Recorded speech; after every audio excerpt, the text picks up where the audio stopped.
This is the Voice of the Land podcast with your hosts, Kevin Arnold and Nick Paulus. What's going on, everybody? Welcome on in to another edition of the Voice of the Land here on the Big Play Network and partnered with LPV Productions. We are brought to you by Vector Technical, the right person, the right job, the first time, and DP Construction LLC. Reach out to them for all those concrete construction needs around the house. 330-217-4999. That is 330-217-4999. Or hit up our buddy, Tyler LaFrada, tylerlafrada@gmail.com. Of course, thank you to everyone that does tune in every single week. Make sure you hit the follow if you're watching on our Twitter page. That is at VTL_pod. Or hit the like button on our Facebook page at Voice of Land. You can also, of course, like the Big Play page or find us and subscribe to the Big Play YouTube page to watch us as well. And to all those audio listeners, you know the places, all your favorite major podcast platforms. Hit subscribe. If there's a place to leave a review, what do you want to hear? What don't you want to hear? And as we get closer to Browns season and we get back into some Browns post-game type shows, what elements do you want to see in those shows? Let us know. Always up for taking any advice and any sort of conversations that our listeners want to have with us. Of course, tonight we are going to be talking a lot of Browns, a little Indians, because there is a big game kind of going on tonight. While the Indians may be out of a playoff race, MLB trying to connect with the younger fan or the average fan. Are they doing a good job of that with some of the events that they put on throughout the year, these one-off type games? As Little League World Series is going on, the Little League Classic just about to have first pitch start at 7:10 p.m. So we'll talk about that and, of course, a little Marvel talk in our fun segment. But I am one of your hosts, Kevin Arnold. Alongside me, as always, my brother, Nick Paulus, and our producer extraordinaire behind that proverbial glass, Peter Tillip, who you can't see, but he is sporting our Cleveland baseball team shirt. That's right. Exclusively on thevoiceofland.com. More details later in the show on how you can get more gear. But, of course, hit up voiceland.com. Link for the shop. Peruse everything that's up there. Some new gear that's up there as well. And just rock it around town. We got some, Browns themed colors, Indians themed, maybe some Cavs colors coming later on. Winter edition, yeah. Winter edition. So more things being added all the time. So check that out and help us promote the show. I was promoting us as well when I went out shopping this week. Just there you picking go. some things up, just wearing the shirt. I was like, am I really going to BJ's Wholesale Market? Basically another version of Sam's Club. Sure. I was like, am I really walking into a store rocking my own cartoon face as well as Peter's? I've done it. Heck yeah. Yeah. Heck yeah, I am. Self-promote any way you can. Absolutely. But big topic tonight, of course, Browns preseason game number 2 is in the books. A week of 2 practices against New York Giants leading to the preseason game. The Browns win 17-13 against the Giants earlier this afternoon. And I know the city was on fire. I saw some videos of people walking to the stadium, people already tailgating. The excitement is real. The excitement is here. And somehow we still got one more preseason to go and 2 weeks after that. So we have 3 weeks until week 1 of the football season. Man, it feels like miles and miles away, but you can at least see the light at the end of the tunnel. But I'll start with you, Paulus. Kind of checking out the game today. Did you learn more from kind of the reports we were getting out of practice against the Giants? Or did you get more out of the game? Because we didn't play the starters again. They felt they got their work in. Everybody's saying this is where preseason's trending. Which one do you feel like you got more from? Oh, easily from the scrimmage. From the inner scrimmage practices, the joint practices, I guess, is the best way of putting that. Yeah, it's without a doubt that, because we heard that the first team offense, first team defense was dominating. And that's what you care about. I mean, sure, do we need the preseason? I guess so, for developmental reasons, to see exactly what you have in certain players. I know he got a late interception this game, literally the last play of the game, Richard LeCounte. That dude is certified. Like, he's a dude. And he's someone that he might actually sneak in and get a lot more playing time than I really thought he was going to deserve. But he has earned every rep that he's been getting, especially in the preseason. So he's shown me something. Now, we didn't see a whole lot from JOK today, and that's fine. I think that they really put him in bubble wrap today. You know, he got out there. I think he made the first tackle of the game. And they're like, you know what? We're good. Like, just make sure we're good. Demetric Felton had a solid game. Now he had a couple of rushes, that he gained some good yardage. Then he got hit back a little bit. It was the backup offensive line. What else were you going to do? So I think he had like 8 carries for, I want to say like 25 yards, something like that. Wasn't a whole lot, but they were using him a lot more, as the running back today. And he was open in the end zone. He was open and Keenum just overthrew him. And unfortunate, it would have been a hell of a catch, but even if he dove out, the guy's not that big. So, Donovan Peoples-Jones, that would have been the perfect catch for him. Yeah. Perfect length. But unfortunately, he didn't get that. But no, I didn't really see too much out of this game today. It wasn't that great. I was teaching a couple of guys how to cut the highlights of the games and things like that. So that was a lot of fun, but there wasn't a whole lot of highlights here for us. Like the first game we did, I had like 30 to 35 highlights cut. And I was like, okay, I felt really good. Going into this game, I'm showing the guys how to cut these highlights and they're cutting like 2 a piece. I'm like, come on. Like there was only, I think, like 16 or 18 highlights for this game. There wasn't a whole lot for Jim Donovan to be like the voice of the Browns to be, so, it wasn't a whole lot to scream about, but the practice, that joint practice, I think you learned a lot more about your team then. And I'm really looking forward to this.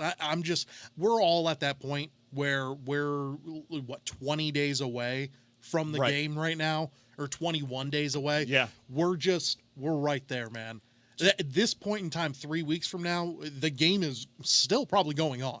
Yeah, it's a 4:25 game, so it's going to be interesting. I can't wait for it, though. Everyone's saying the right things, though. Everybody's saying the right things, and that's the culture that they are in right now. That's brought on by the coach. Everybody kind of taking on the image of the coach and what he's preaching. They're saying it, they're following it, they're executing on it.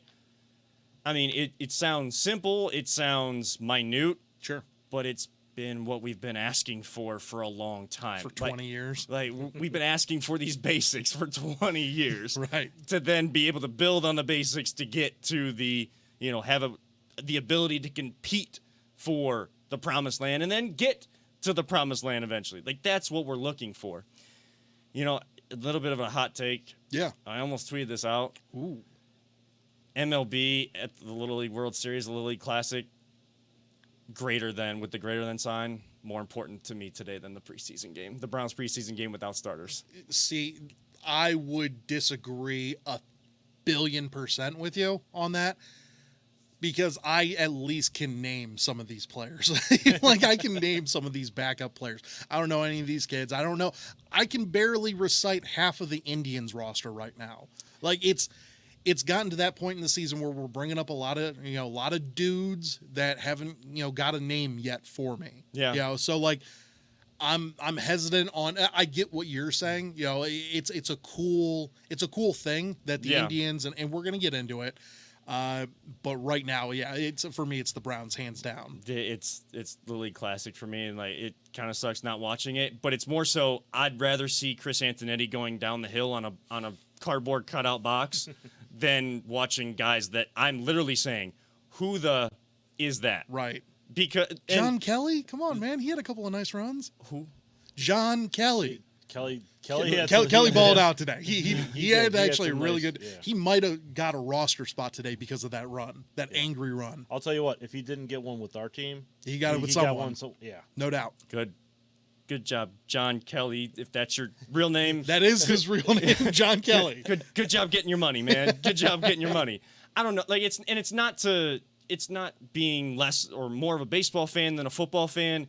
It's just what we kind of just talked about. We're hearing them say the right things, sure. And that's been building the excitement, the draft, free agency, and it just feels like even though we are over 200 days since the season ended, it feels like double, if not triple that, for because that's how much excitement there is for this actual season.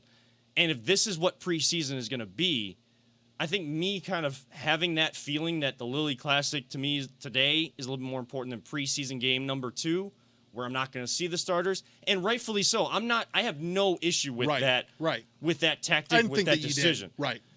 Right. I fully understand it. I think what the Browns are trying to, and some other teams are trying to show the NFL, we mentioned this last week, the preseason is too long. The preseason games, since they really don't matter, and these teams feel like they can get their roster evaluation done in practices, training camp against themselves, let alone just add in a couple practices against another team. Yeah, joint ones.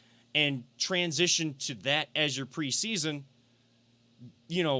And changes can't be made this year because we're already halfway through. Just cancel that third one. Just cancel that third one. But I think, and the NFL does respond quickly anytime there's question marks about rules or whatever. Mm-hmm. So that's going to be the conversation in the offseason. And if it's not, I don't know what they're doing at that point. I know they're trying to get as much money as possible. Yeah. I'm sure they can find a way to make money with these joint practices. I think you're going to continue to see at least a couple preseason games, because I think it's not just the money from TV and all that. I think it goes a long way really to hype the teams. I mean, a couple years ago we were pretty hyped when the Browns went 4-0 in the preseason and then tanked, right? Right. So 0-16. Right. Yeah. I mean, I think it does go a long way to kind of get the fans excited about the season. The thing is, this year, unlike many in the past, we want to see the real thing, because no doubt. we were left hungry for more. Well, and I think it also does go to that point, Peter, that you're saying that we kind of know at least 20 out of the 22 starters. Right. There's a couple of spots here and there, maybe that second, corner spot, although Greedy being hurt again, kind of leaves room for Newsome to take over that job and just be done with it. And then you're kind of figuring out the defensive tackle room. I think it's really Malik Jackson and probably McDowell maybe.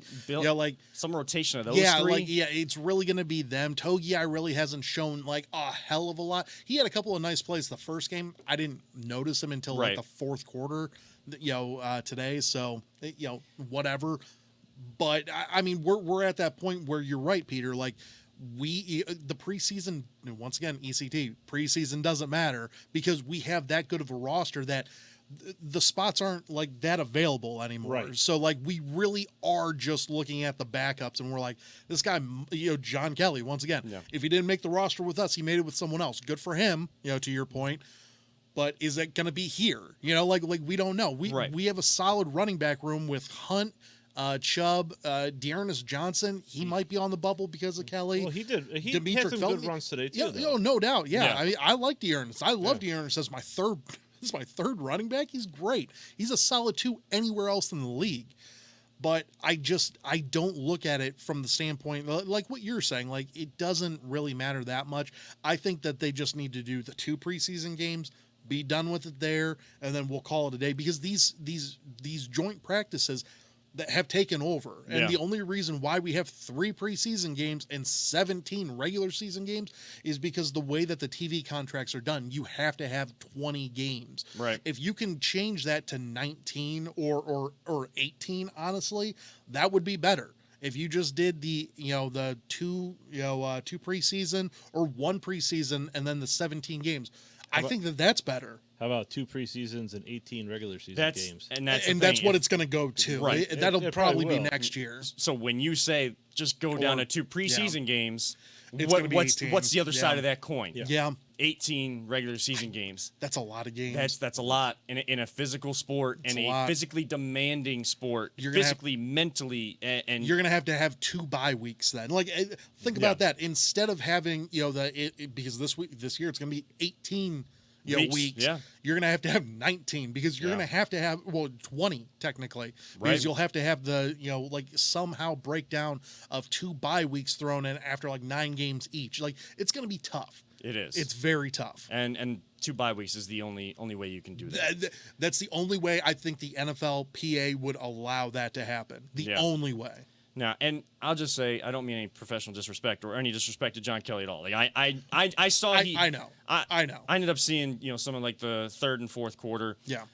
When I say Little League Classic means more to me than the Browns preseason game. Sure. It was actually more so like I may have some news on the horizon, Oh, like okay. like on my side of things, which also means less time with the fiance. So Sure. we try to take advantage of maybe one of the last few weekends we have off or days we have off together. Sure.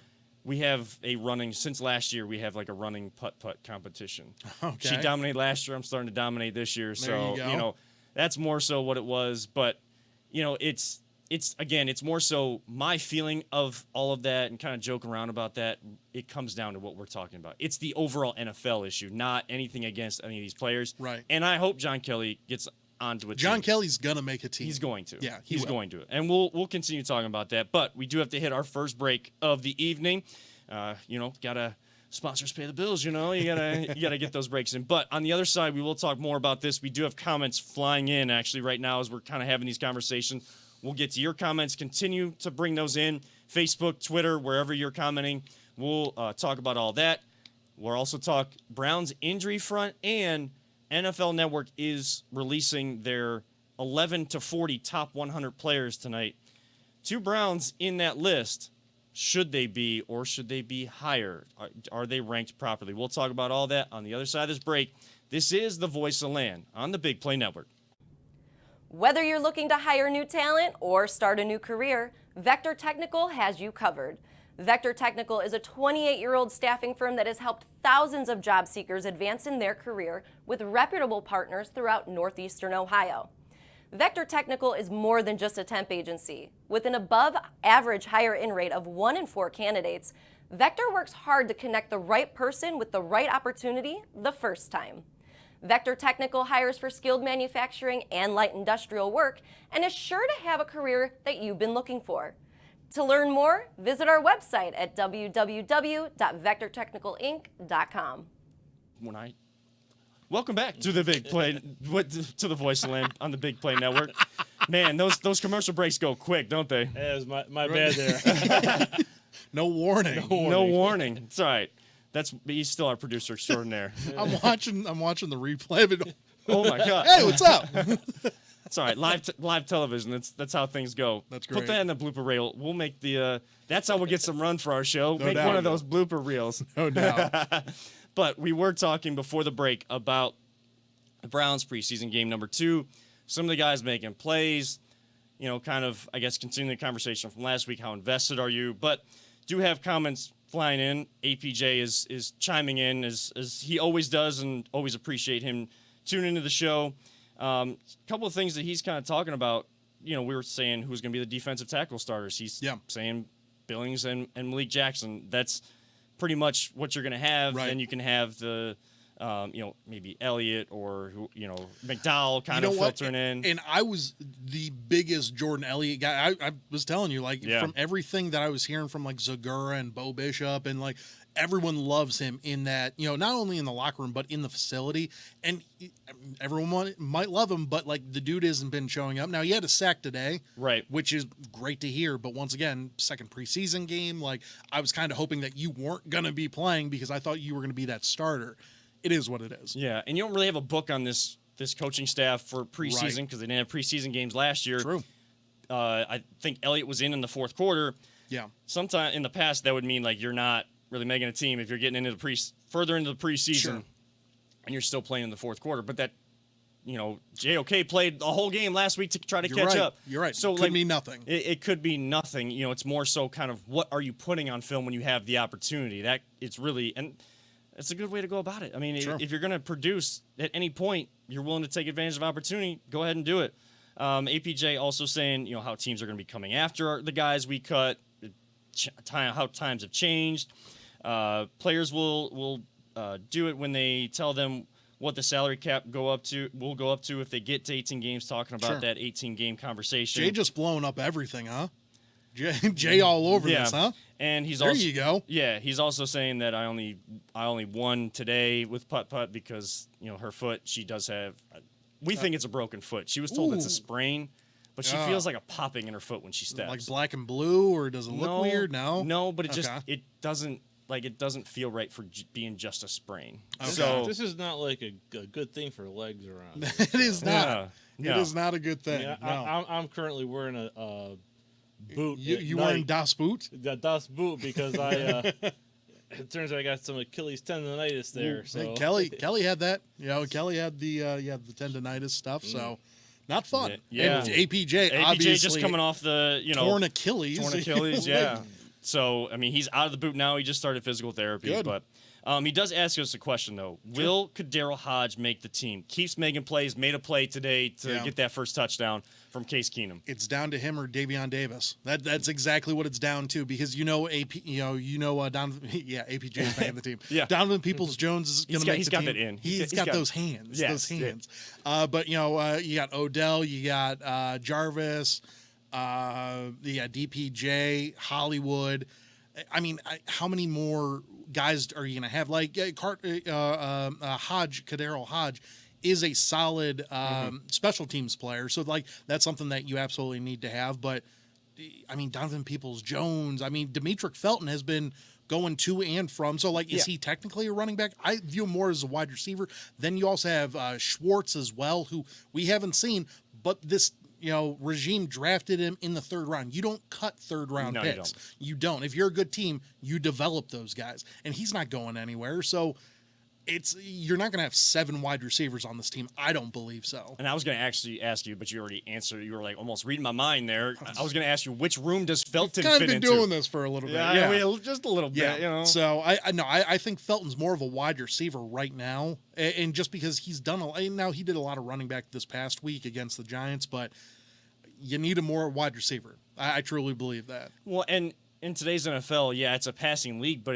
there's a lot of guys that can do a lot of different things. You can get them into different packages. You can use them so many different ways, and that makes your roster or even your offensive scheme that much more dangerous. Opens up the playbook more because now you can move guys to different spots. Maybe Felton is in the backfield, but he ends up catching a pass out of the backfield. Like, whatever you need, now you got those Swiss Army knife type guys. And again, that lengthens the rotation that you have in the 53, and that adds depth.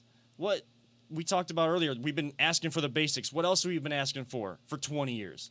Depth on the roster, because consistency, a lot quarterback play, a lot of things we've been asking. I mean, in the past we would have been talking about Elliott. He was playing the fourth quarter today. He would be your starter and playing the first quarter. Maybe a guy that if you're going to follow this preseason format, whether you're thinking you're a good team, great team, bad team, whatever, right? Not playing because he's a starter and you're trying to save those guys because you don't have any depth behind him. Elliott is down the depth chart. Yeah. And again, he can still make plays. Yeah. So these are the little things that then build a championship-style roster. What can hurt your depth are injuries, and the injuries have been difficult for the Browns to deal with, especially on the defensive side. Jacob Phillips, a linebacker, out basically the whole year. Did you see the play that he did it on? Did. Yeah. Like he immediately just held his arm. It was done. I've seen that so many times, and you just kind of know what that's like. So Jacob Phillips is out. The fourth tight end, Carlson, he went down, but he was going to make the team. That was a for sure. He was going to make the team, and because Stefanski already uses 3 tight ends, so you're going to need rotation there. I think Jordan was his name, Jordan Franks, I believe. He's probably going to make that.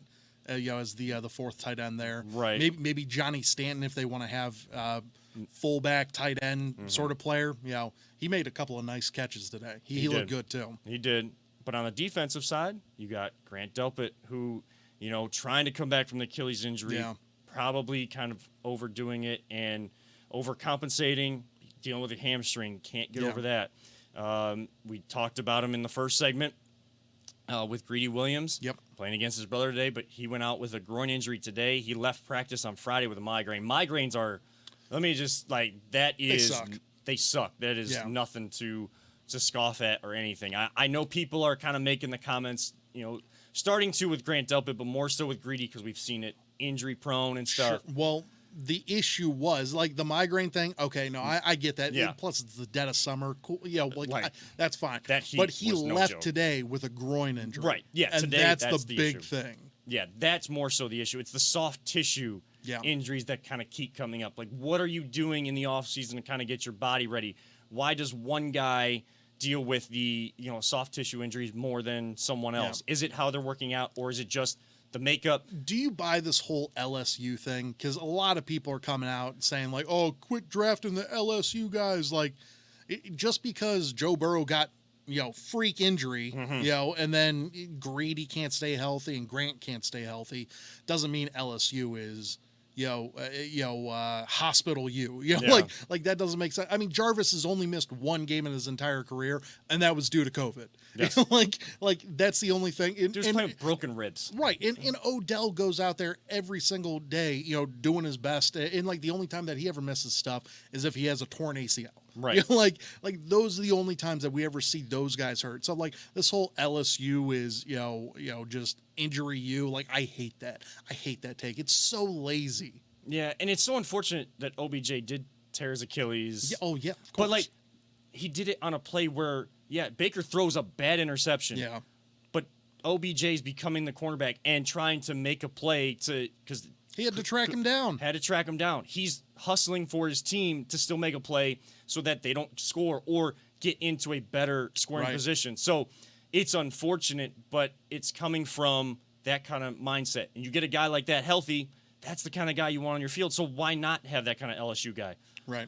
Jarvis, arguably one of the culture starters, culture changers. Oh, he is. The main one is going to be Stefanski, and you're going to go to the quarterback too if he can kind of mesh Sure. with that coach that's really speaking to the players and they're connecting with the coach.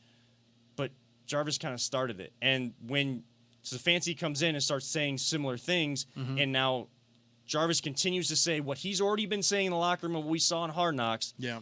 Now it's going from coach to player to now player to player, and it just becomes a cycle much more impactful. So now you got top guy in your 53 saying the same thing to the next guy down, the next guy down, all the way down to number 53, Sure. and they're all being held to the same standard and what they are responsible for when they come on the field. Again, all the things that make a championship style roster. What's unfortunate is the depth on defense, because that was the one question mark. That was the one big issue last year. Going to need guys to be able to be healthy, step up. But there's a reason why they put a lot of emphasis in that defensive back room. There is. Sure. And it's because they didn't know how Grant would come back from his Achilles injury, and they didn't know what they'd be able to get from Greedy. You get these guys on the field and they contribute, more looking like it's a bonus than It's banking on that being there all season long. right. No, it's definitely getting those guys back and just having them on the field is the cherry on top of the sundae. That's exactly what it is. I mean, you brought in John Johnson and Troy Hill and drafted Jeremiah Owusu-Koramoah for reasons, because a lot of people thought maybe, and Tony Fields as well, and LeCount. Like we got a lot of guys that have similar body types out there. Jeremiah is just a freak of nature. He's a skinny linebacker, but a lot of people thought he was going to play that rover safety possibly. Clearly, he's a linebacker. Yeah. Like he is just the quickest linebacker in the league. Yep. He's one of them. So you leave him where he is. But once again, Richard LeCount, I mean, has been balling out, and that's someone that like Grant, if anything, Delpit should be looking at his spot, saying like, I need to get on this field like as quick as possible, or LeCount could take my job, because we like to. Or, I'm sorry, I say we. Joe Woods likes to play that 3 safety look.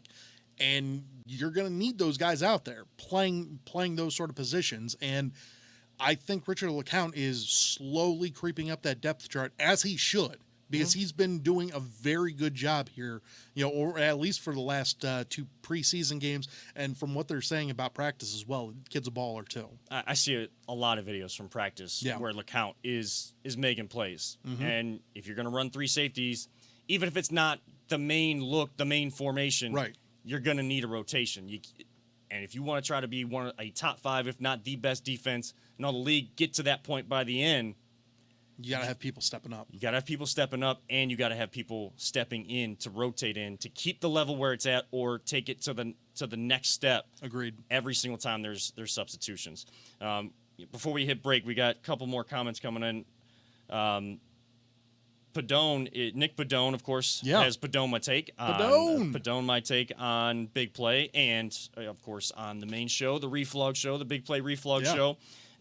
He's saying hopefully see you guys in the studio soon with some the eyes emoji. Ooh, there we go. Maybe hinting at a few things. Never maybe know. You never know is going to show up. But he does like your thing about Johnny Stanton tight end 4. He's got the eyes emoji with that one. Too, I like Johnny Stanton. Johnny Stanton proved a lot today. And once again, Carlson going down, like you need somebody out there pulling some weight.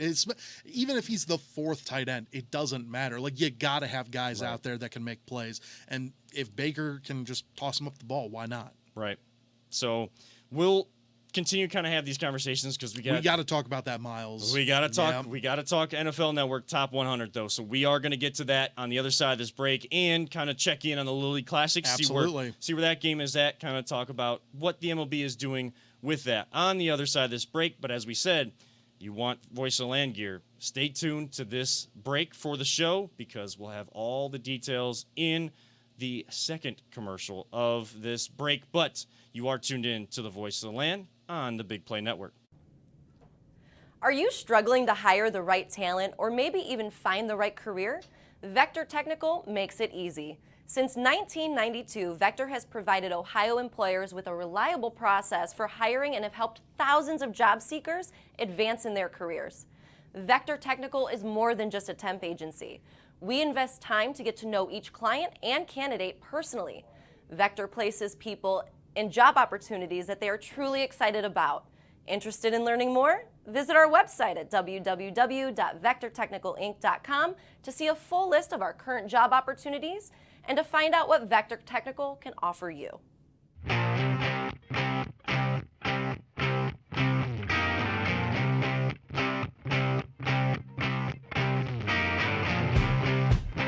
Get your gear at voiceoftheland.com/shop. Welcome back to the Voice of the Land. Kevin Arnold alongside Nick Paulus and Peter Tubb talking Browns preseason injury front. But there was news kind of breaking, I guess, or at least a story developing as we were about to hit the air. The NFL Network has been releasing their top 100 players as they do preseason every single year as we get to this point, a few weeks before the season starts. And we'd already seen the top, 70 players or 60, whatever. So they went to top 40. Yeah, so is what we were seeing today, previously. From 100 to 41. So those 60 players had already been released. We had seen Jarvis Landry. I believe he was in the 90s. 94 and 96, right? Yeah. And then Baker was number 71. There's a cool video that they did when they were releasing him on their show of not just Browns players, but I think was it Marlon Humphrey or someone from the Marlon Humphrey. Kind of talking about what Baker does and kind of what defenders have to think about and kind of showing him a lot of respect. No, we don't like Baltimore. No, we don't like Pittsburgh. Right. On the show and in Cleveland, we hate Pittsburgh, as I like to say. But to see that, just kind of taking the orange and browns glasses off, if you look at that rivalry between Baltimore and Cleveland, showing respect to someone like Baker, that shows what Cleveland is truly building. When you have an organization that is as good as Baltimore, those kind of guys in that culture, respecting another team's culture that hasn't been so good for a while and where it's at now, that's still a nice little coup for the nice little check mark for the boxes as you're trying to become a good sustained organization. But they are starting to release now the top 40, and they're going 40 to 11, and they'll do a special top 10 here soon. I believe next week. Next week, okay. Nick Chubb does appear on the list at number 26. We'll start right there quickly because. So let me give you the top 30. Top 30. Okay. So top 30. Aaron Jones 30. Julio at 29. Mm-hmm. Devin White at 28. DeForest Buckner 27, right behind Chubb. Chubb at 26. Bobby Wagner Lamar Jackson at 24, Khalil Mack at 23, DK Metcalf at 22, and Fred Warner, 21, linebacker out of San Francisco. So if we look at that list, the mix that Chubb is in, So you're telling me Nick Chubb isn't a top 25 player in the league because he's number 26? well, NFL Network's telling you, I'm not. Well, it's not even NFL Network. It is the Like, it's the players players, of yeah. the league. So, like, I can't give too much hate to that. And I understand, like, there are – I've already said that there should only be a couple maybe one running back ahead of Nick Chubb if we're being serious, and that should be Derrick Henry. And the only reason for that is because the dude ran for 2,000 yards last year. And even the year before that, beat out Nick Chubb by like 50 yards because he ran for 250 the final game of the year. So it is, I don't know. That's a tough pill to swallow. I understand it because Nick didn't play. He only played in 12 games. I mean, he had, 1,100 yards basically. But Yeah. I understand it, I guess. We know how underrated Nick Chubb still is. Correct. But he's starting to gain He's traction no doubt. and respect in the league. Yeah. I almost kind of splitting hairs to argue that. I feel like he's top 25 as well. Sure. But we're talking about a spot. Yeah. Okay. A spot to get in Right. to officially be in the top 25. Right. So you're splitting hairs. The bigger issue Yes. is Myles Garrett. No doubt. Myles Garrett comes in at number 16. I don't. Paulus, is there any way you can explain to me how the players of the NFL are telling us, or what their reasoning would be I don't get it. for saying that there are 15 players better than Myles Garrett? He might not be like number one, but No. should be top 10, if not top 5, right? I would think so. I can only tell you, I mean, thinking about the position that he plays, and apparently he is the number one defensive end. So like at least they gave him his kudos there because there should be no defensive end higher than Myles Garrett. That just straight up fact. Okay. I have issues with this because you're telling me that there's 15 players that are better than Myles. Like, tell me them because I don't know who they are. Now, they did rank above him. Once again, this only goes to 11 today, and we're going to know the top 10 here coming up. But I'm pretty sure that we'll be able to recite a handful of them here, coming up because they're not on the list so far. But Tyreek Hill, you're telling me Tyreek is better than Myles. I get it. Tyreek is fantastic, Super Bowl champ, great. But I think has a lot to do with having Patrick Mahomes as your quarterback. Okay. Right. But not to say that he'd be a bum if he went elsewhere, but if he went to like Chicago, like, do you think he's having 1,500 yards and doing some crazy stuff? I don't think so. I think that he's still a really good player, well deserving of a top 100 rating, probably top easily in the top 30 or 40, but he shouldn't be 15. Like that just doesn't make sense to me. Then Alvin Kamara, like, did you see him without Drew Brees on the field? Like nothing. Yeah, nothing. you didn't If really see Jameis him. it's bad. It's bad, bro. You got to have Drew Brees out there in order for him to dominate like he was doing.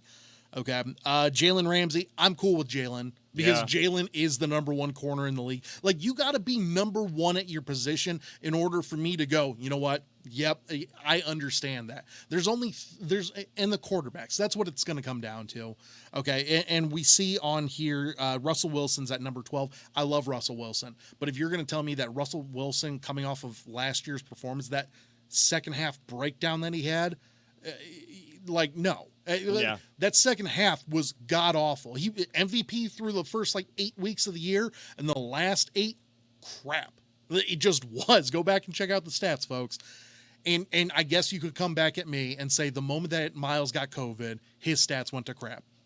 I guess you could come at me with that. Yeah. But Myles is the number one player at his position. There's only a couple of quarterbacks that I would take above Myles, and there's only maybe 2 defensive players I would take above Myles, and that would be Aaron Donald, and you could convince me of Jalen Ramsey. I would still take Myles, but Jalen Ramsey is the number one cornerback.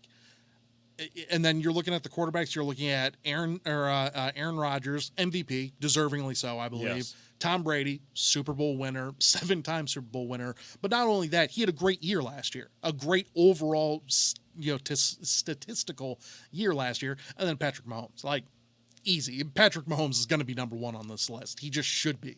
Should be, You know? yes. So, but that's about it. I mean, so you're looking at maybe 5 or 6 people above Miles in my mind. Maybe throw in someone else. If you really do value the quarterback position as much as the NFL does, deservingly so, I guess you could throw Russell into there. But I mean, he's definitely top 10. He should be. Should be. We're talking about sticks off. It's not like he was 80th. Okay. Right. But still seems in this kind of list and at this point of the list. And it you know who seems a we're little going to see far on off. this? We're going to see TJ ahead of him. We will. Yeah. I Because- mean, clearly. Well, we and haven't they- seen him yet. So they have the list of the top 10, just not in the order in which Okay, they are what- going what- to be released. what So is the it? remaining players Yeah. that would be considered top 10: Yeah. Devontae Adams, Josh Allen, Tom Brady, Aaron Donald, Derrick Henry, DeAndre Hopkins, Travis Kelce, Mahomes. You know what? Kelsey deserves to be right up He there. does. He probably Yeah. ahead of him. Kelsey is one of the greatest tight ends out there that I've ever seen. The stats that he's been pulling up these last couple of years, mind you, it's all happened with Patrick Mahomes out on the field. They've been legendary. Yes. Yeah. So, I mean, Kelce, Yeah. Mahomes of Kansas City. So how many quarterbacks? I'm sorry. So let's see: Rodgers, Mahomes, Brady, and Allen. It looks like so 4 quarterbacks in So the top 10. So technically 5 if you want to count. Russell Wilson ahead of Miles. Yeah, Okay. I mean, I guess I kind of get that. And like Josh Allen, I know you hate Josh Allen. It's more so a Buffalo thing, I think, for you. I guess I don't even hate Josh Allen. Okay. It's just I think he's kind of given more credit, or like he's given more credit for just being the only one at the helm than Sure. a guy like Baker does. Like people say Baker is he's the essence of the talent around him, Yeah. but Allen is the guy that is sprinkling the talent dust on the guys around him. Okay. I mean, you got a top 11 player in So there's- Stephon Diggs. Yeah. And I mean, the way that I look at Josh Allen, because I do respect his awesomeness. I do, He doesn't yeah. have greatness yet. He has awesomeness. Yes. He had a great year last year. I got to see more. Getting Stephon Diggs really helps, but at the same time, we could say the same thing about Baker. Baker got Odell, Right. and it didn't translate immediately like it did with him. So Yeah. some guys just click, and some guys take a little bit of time. I get that. Josh Allen should be high up on this Right. list. I don't know if I would put him ahead of Miles high, because Miles is that game wrecker that you just have to have. Like I said, there should only be 3 defensive players ahead of Miles, and then a handful of quarterbacks, and that is it. Yeah. Josh Allen might be ahead of him, but I don't know, man. And of course, they list TJ Watt as a linebacker. So, like, is that their way to say, like, well, Miles is your top rated? Where was he in the playoffs? Defensive end. No. I'm like, I saying, know, I'm where saying. was he in the playoffs? Right. Where was TJ in week 17? Where was he? Where was he when you needed him? Because Miles was there. Didn't show up. Didn't show up. Kind of matters. You need, if you're going to be a top 10, top 20 player in the league, you got to show up when it matters. That's right. I don't know. But until the Browns kind of have sustained success, the 6 Super Bowl rings, and of course Tomlin, you respect it because never had a losing season as a coach. They've only had 3 in the time that we had a bunch. If we're gonna keep talking about, They're 17 years straight without a losing season. That's yeah, pretty good. that's- I'm not gonna lie. Like, gotta hate the Steelers, obviously, but 17 straight's pretty solid. Now, saying that, I don't like their chances this year to go, crazy high. I've been super down on them. Ben is looking better in the Yeah. preseason than I thought he would. But at age 39, Tom Brady's 1 in a billion. Like, if you're an older quarterback and you're a bigger guy, how much running around can you do? And I saw him running around a lot last night. How much ice is on those knees right now? Like Ben is currently in the ice tub right now, and the game was yesterday. So take Yeah. it for what you will. yeah, I've never done an ice bath, but It's cold. yeah. It's super cold. I tried to ice my foot in basketball practice one time. Yeah. And I had like the cover on my toes. Yep. I was like, still like, nope. I want this out right It's now. bad. It sucks. it's bad. The initial shock, it gets you. And if you can just push through that, you're okay. But it sucks. Yeah. Yeah. I guess I'm a little bit baby when it comes to that stuff, but I'll have to try it again and push through Yeah, it and just push through it, yeah. experience it. But I can hate the Steelers. I can Yeah. hate Crapsburg.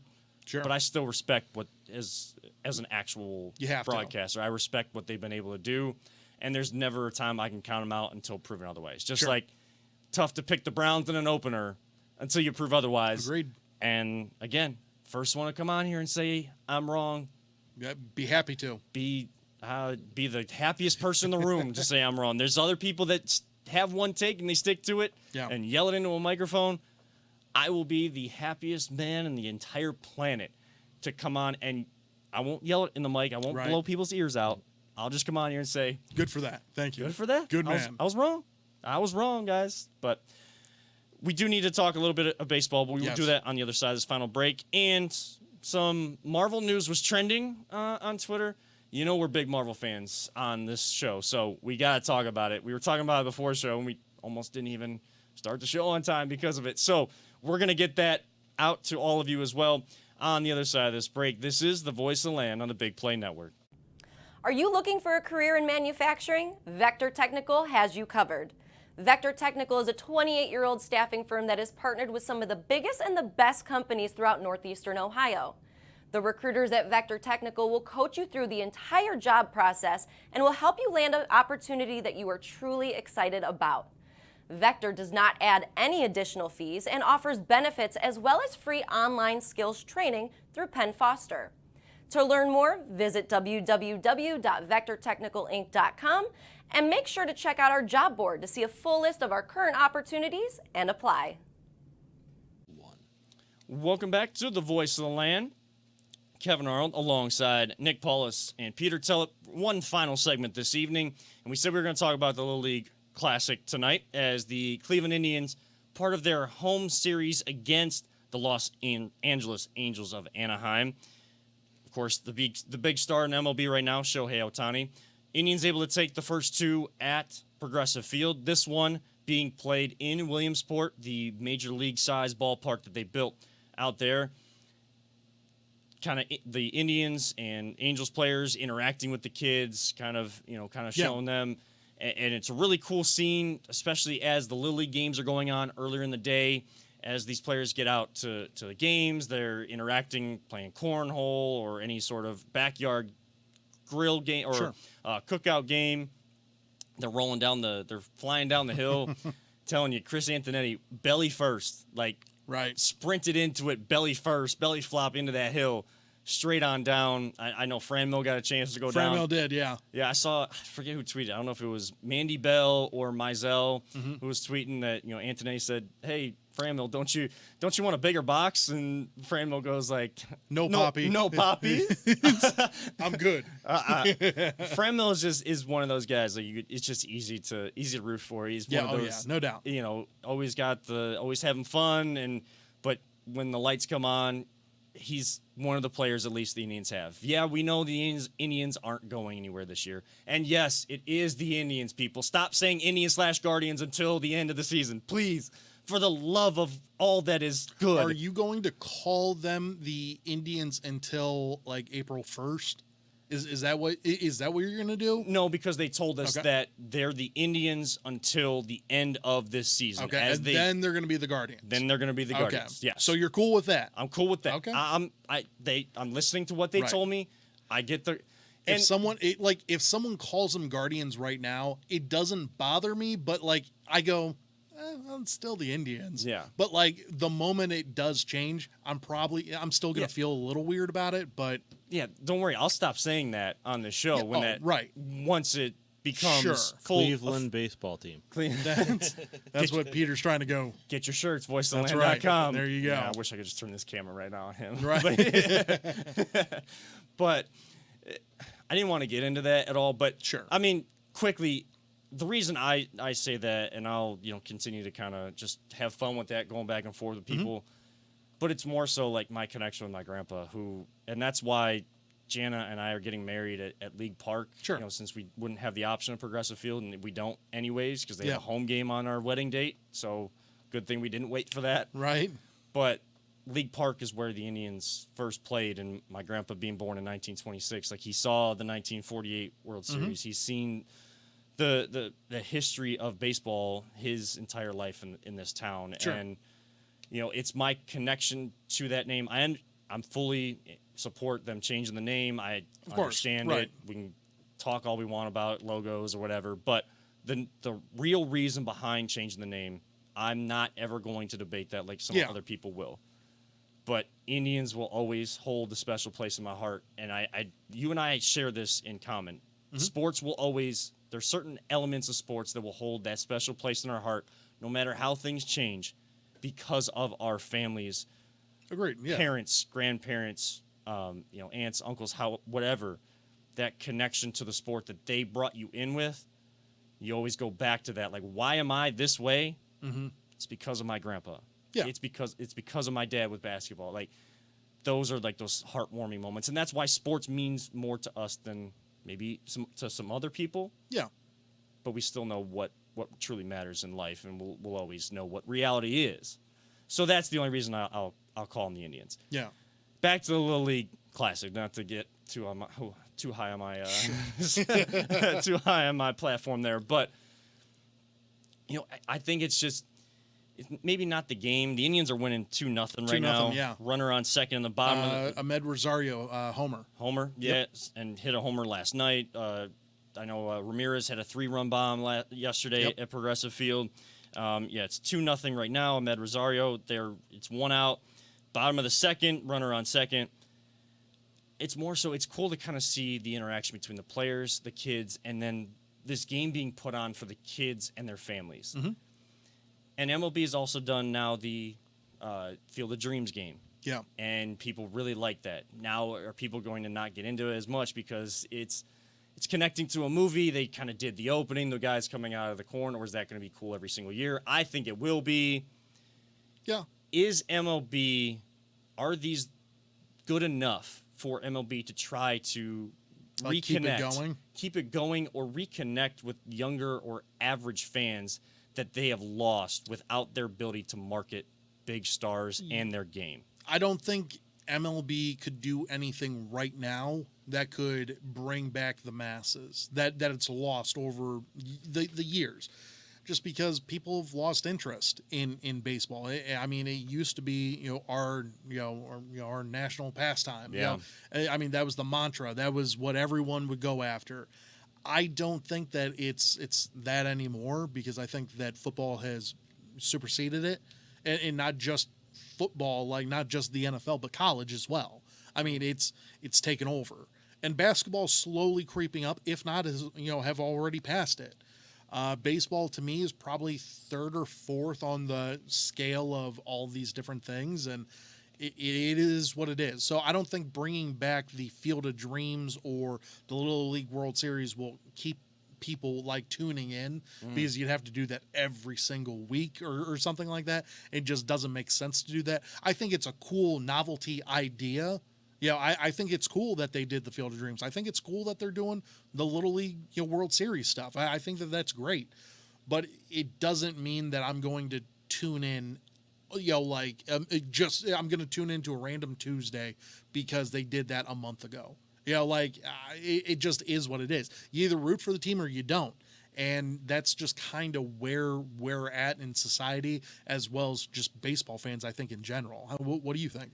Yeah, I think, unfortunately, the Little League Classic, I think the biggest thing that it does is, but it's a positive for the youth in America, is you start to hear some of the stories of these major league players, what they grew up on or why they loved the sport growing up, who they were as a kid. Sure. And maybe some of their stories from being a Little League World Series player. And, kind of hearing if they can do it, I can do it. It just, you always tell kids, and you honestly tell them, anything you really can put your mind to. We talk cliches all the time. Yeah. But really, if anything you can put your mind to, if you're driven for it, you can accomplish it. Yeah.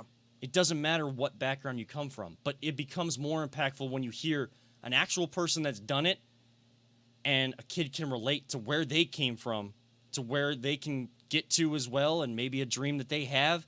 It's not just some pipe dream that you write down on a icebreaker at the start of school. Now, here's the thing, and I agree with you on that. It's great for the kids. I love hearing the stories of like Shane Bieber talking about how he was on like the Angels. Like I like hearing stories like that. But like you're looking at it from the standpoint of if we're talking viewership, marketing Right. and stuff like that. You're looking at Field of Dreams. I mean, the average that movie came out in '89.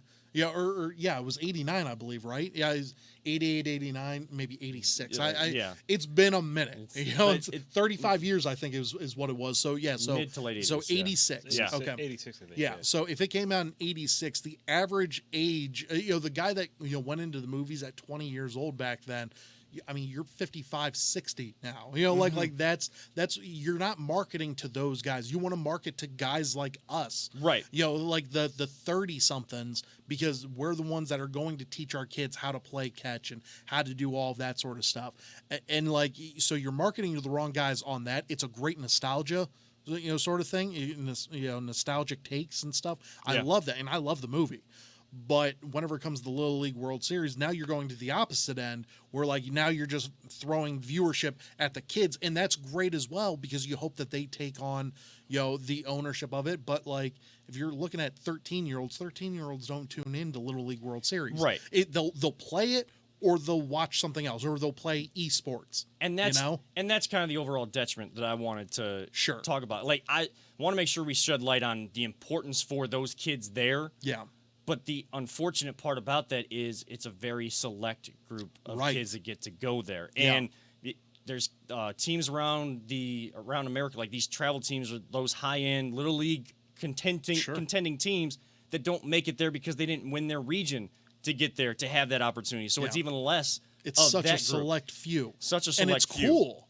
But like I said, like I didn't tune into because the Little League World Series has been going on for forever. Yeah. I never tuned into the Little League World Series, even if my team didn't make it. We were nowhere near it. But like I didn't tune in to watch, Shane Bieber go out there and play. Like just didn't, like I don't care about that kid. Like I wanted to play, so I went outside and played sports. Like you got to put the viewer marketing, towards Yes. someone like us. Yeah, it's how they're it's what they're going to figure out. Yeah. How to get our generation together, because we're the generation They lost starting. us. Yeah, starting to have kids to try to get them in on it, and the Field of Dreams game. People are excited that they're doing it every year now. They have a plan for it, but will they be excited next year? Will the game have this dramatic walk off to it? And That's key too. will it have the same feeling of them walking out of the corn in those kind of uniforms? Because now you're going to have different teams there. Can I just admit real quick, and I'm going to catch a lot of heat for this. Okay. I plan on seeing it, but I have not seen the movie yet because, like, Well, it was before your time too. Yeah. So like that's understandable. and like It's a great movie. I love the movie. my grandpa was big on baseball and the Indians, Yeah. but like that's one person.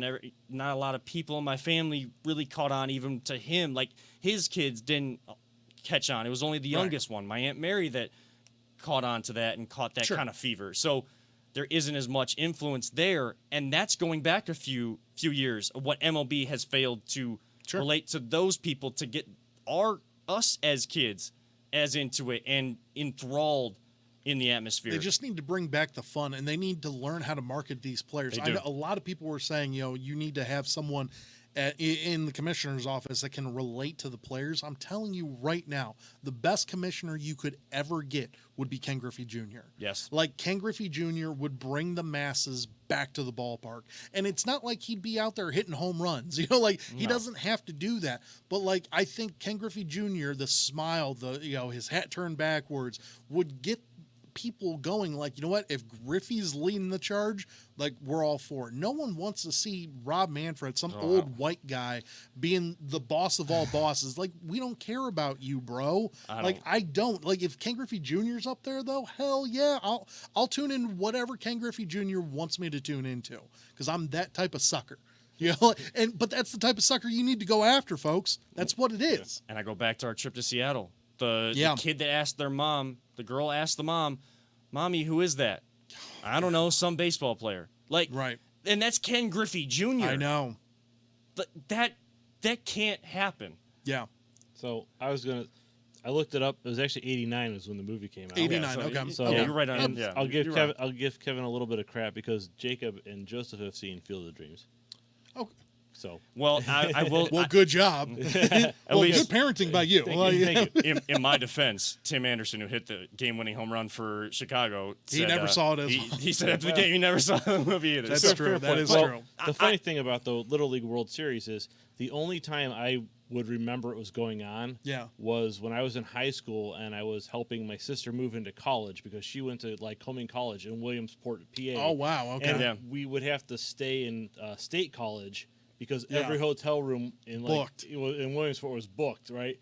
So not a big deal, but I never really watched it. Sure. And I think if you really want to get kids involved, Ken Griffey Jr., I think it's an interesting idea. Yeah. I don't know how well he'll relate to kids today, Sure. just because And that's a fair. lot of Yeah. them don't know who he is. Right. But I remember, hey, if you got good grades, man, you got free tickets to go see the Indians. Sure, Granted, yeah. it was old municipal stadium that seated like 70,000 people. Yeah.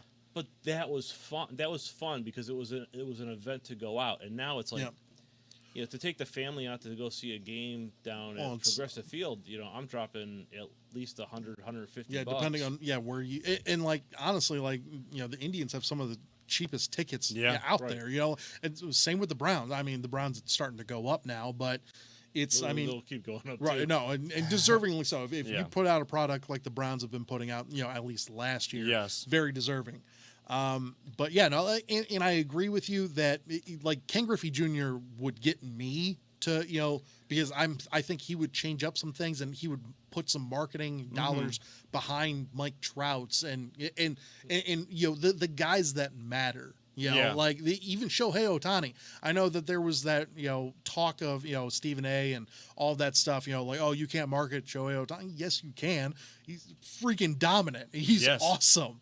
That's the type of dude that you want to market towards. And MLB refuses to do that. I think they just don't know how. It's Well, it's I think that they just refuse to. I think that they think that they're fine and they're Yeah. not.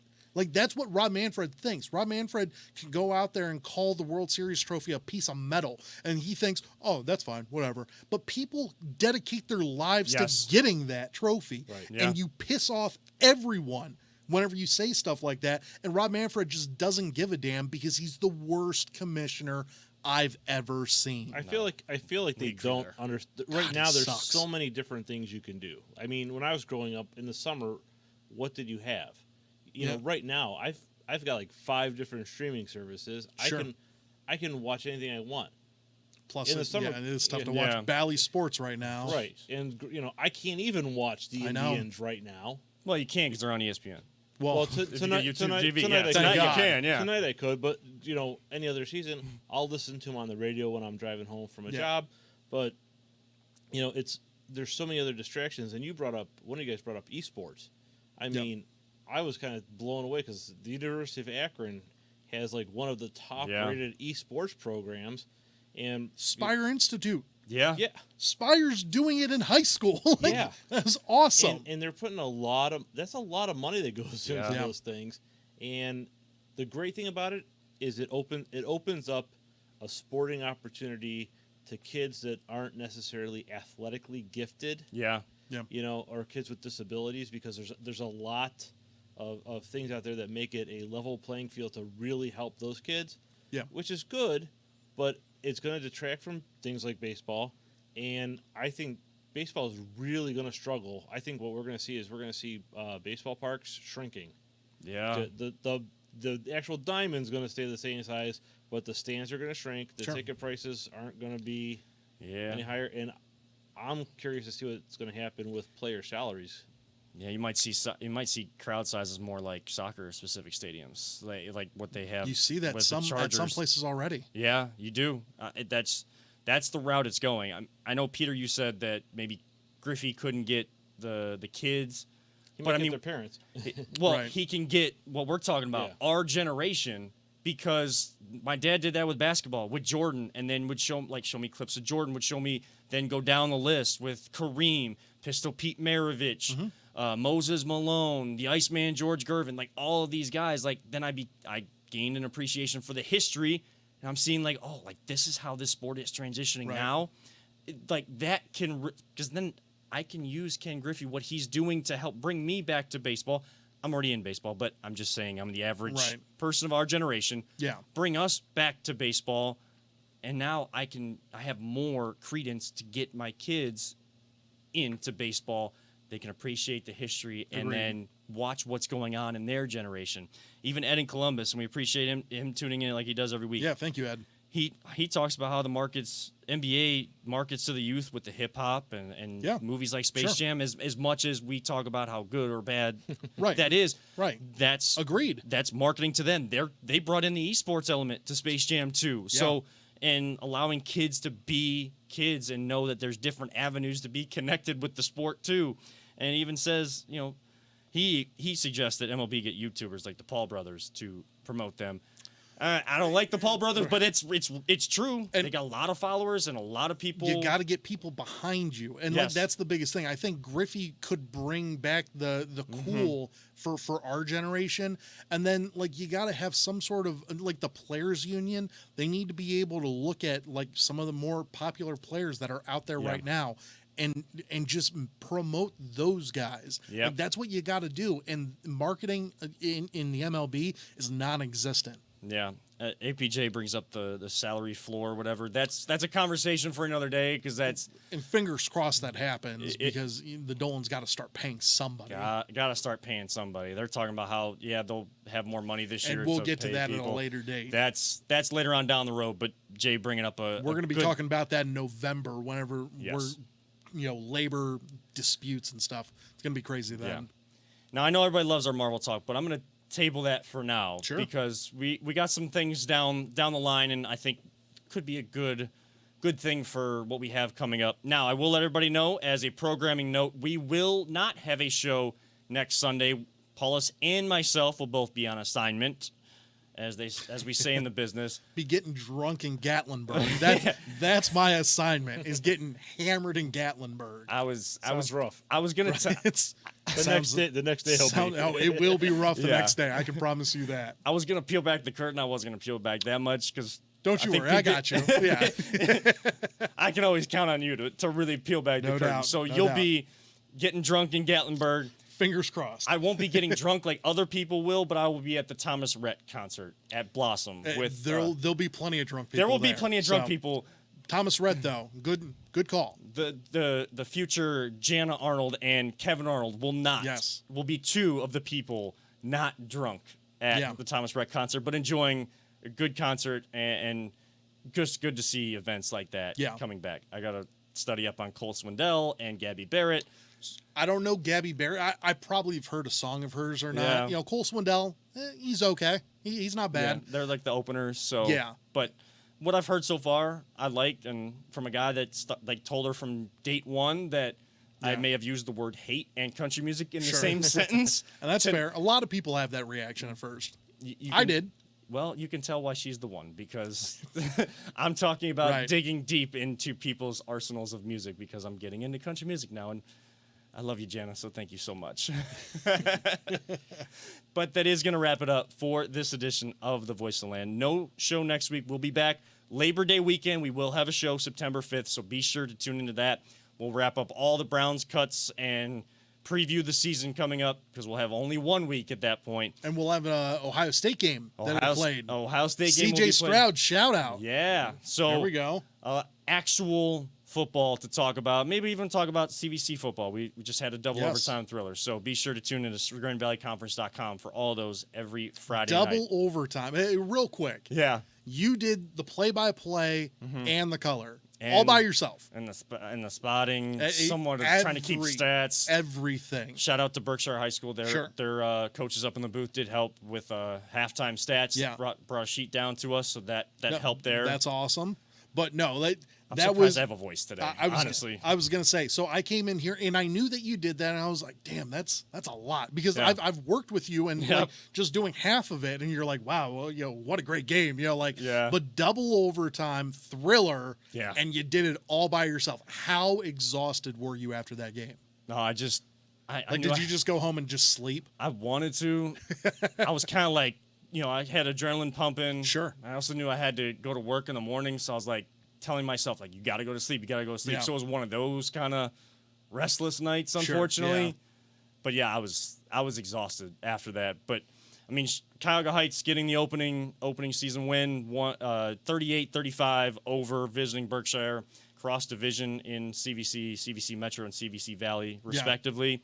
But I mean, Cuyahoga Heights quickly off to a 14-0 lead. Then Berkshire 28 unanswered.